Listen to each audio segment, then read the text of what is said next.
Graça e paz em Jesus a todos, amém?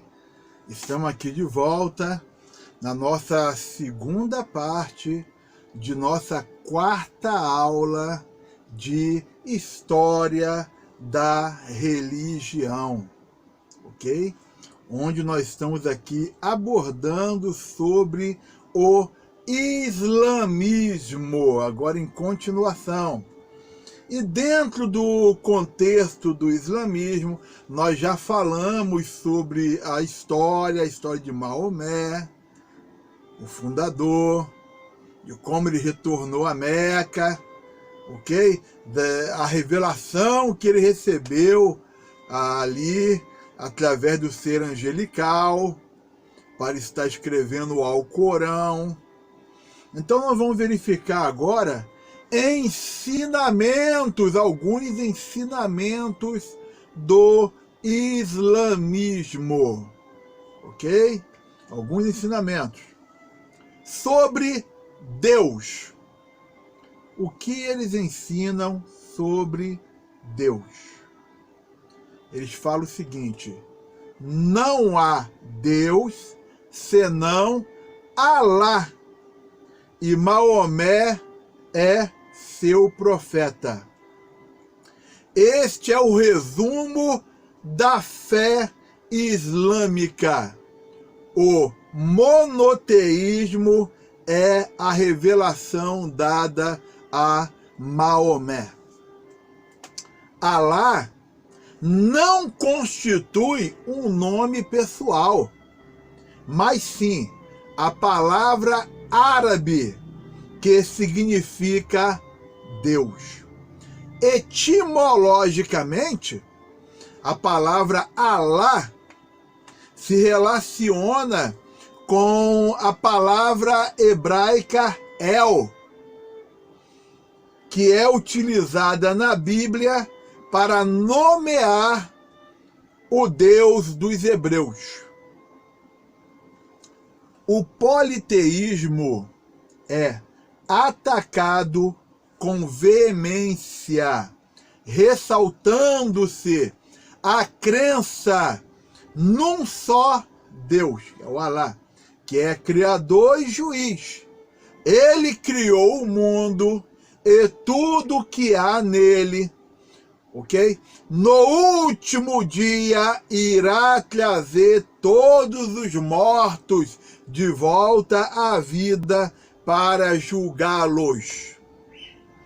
Agora, nunca confundam o Deus, o Alá, do islamismo, não é o mesmo Deus da Bíblia, da palavra de Deus. O Deus chamado Alá não tem nada a ver com Jeová, com Yahvé, com Elohim, com Deus, com Cristo, não tem nada a ver, ok?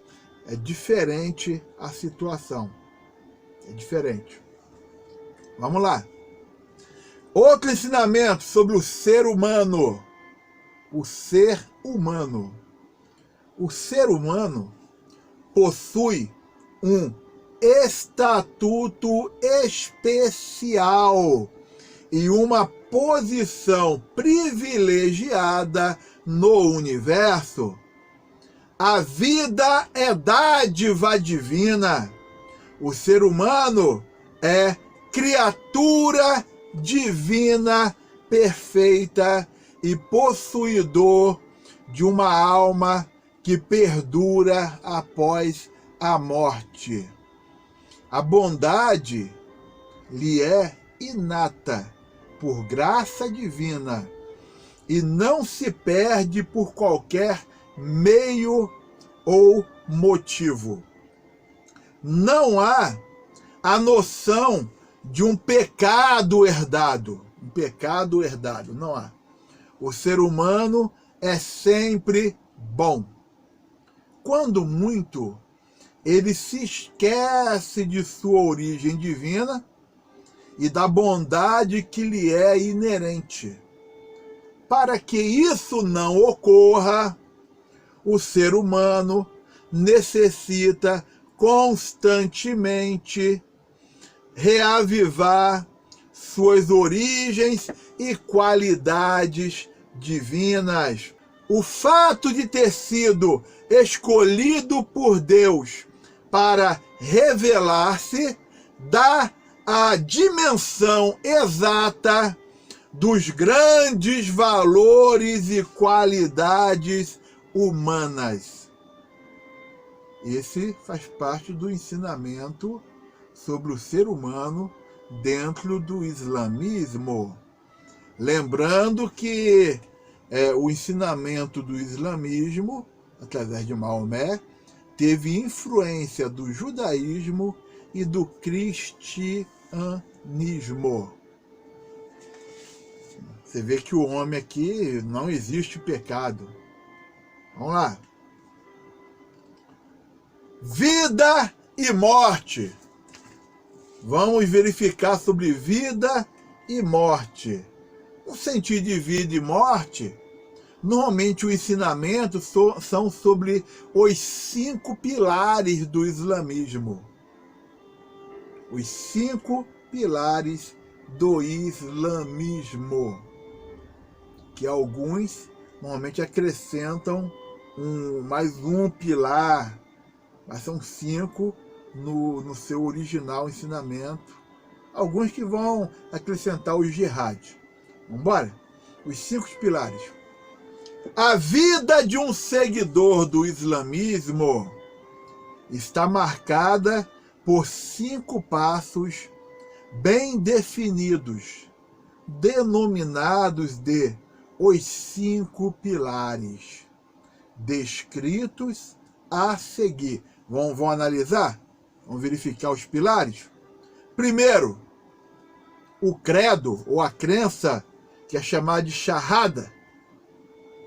Não há outro Deus senão Alá, e Maomé é seu profeta. É a primeira coisa que se deve sussurrar ao ouvido da criança recém-nascida e a última a ser sussurrada no ouvido do moribundo, daquele que está morrendo. Então, o primeiro pilar, antigamente é chamado de 5 passos, né? O primeiro pilar é o Shahada. Segundo, oração, chamado ali no árabe salat. Deve ser feita 5 vezes ao dia. O pressuposto é estar ritualmente limpo das impurezas causadas pelas funções corporais, o que é obtido pelo banho em água corrente. Se você tomou um banho num rio, em água corrente é rio, né? Então você consegue se purificar. Faz sentido. Não tem sentido nenhum. Vambora. Outro pilar, a caridade, chamada de zakat. É uma espécie de taxa sobre a riqueza e a propriedade fixada em cerca de 2,5% sobre o montante. Essa taxa, ela é destinada a usos sociais, objetivando diminuir as desigualdades entre ricos e pobres, sem interferir no princípio da propriedade privada.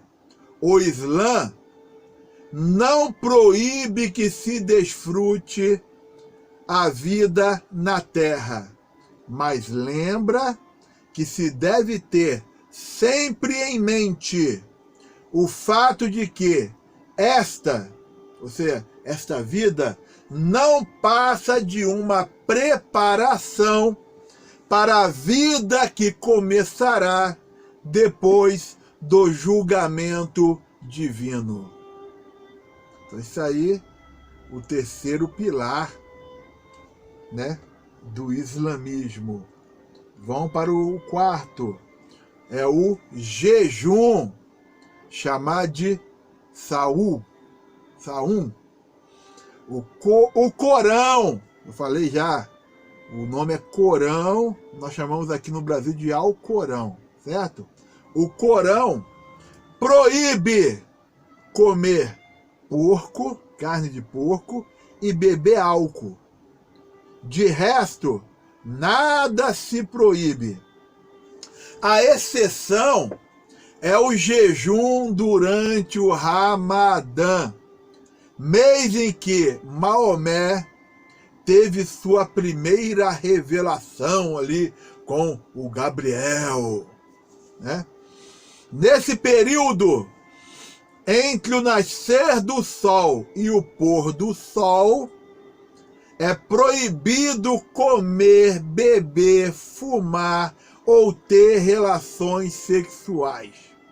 Os viajantes, os doentes, as crianças e as mulheres grávidas ou que estão amamentando são exortados a cumprir o jejum numa data posterior. Quinto pilar, peregrinação a Meca, é chamado de Hajj.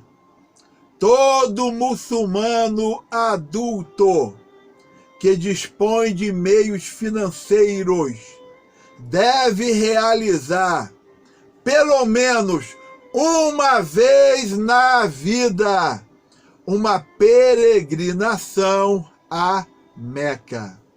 Os peregrinos que para lá se dirigem passam a usar vestes brancas e caminham em torno da Caaba 7 vezes.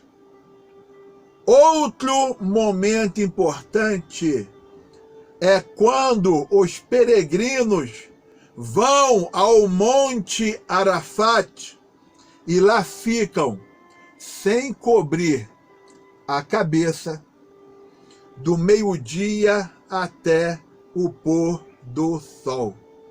Foi no Monte Arafat, no ensinamento deles, que Adão e Eva se encontraram de novo, depois que foram expulsos do jardim do Éden.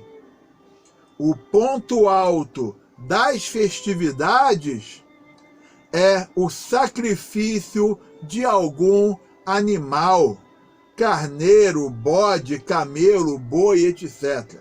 Ok? Qualquer um desses. A finalidade é relembrar que Abraão foi tão obediente a Deus que se dispôs a sacrificar seu próprio filho, Ismael.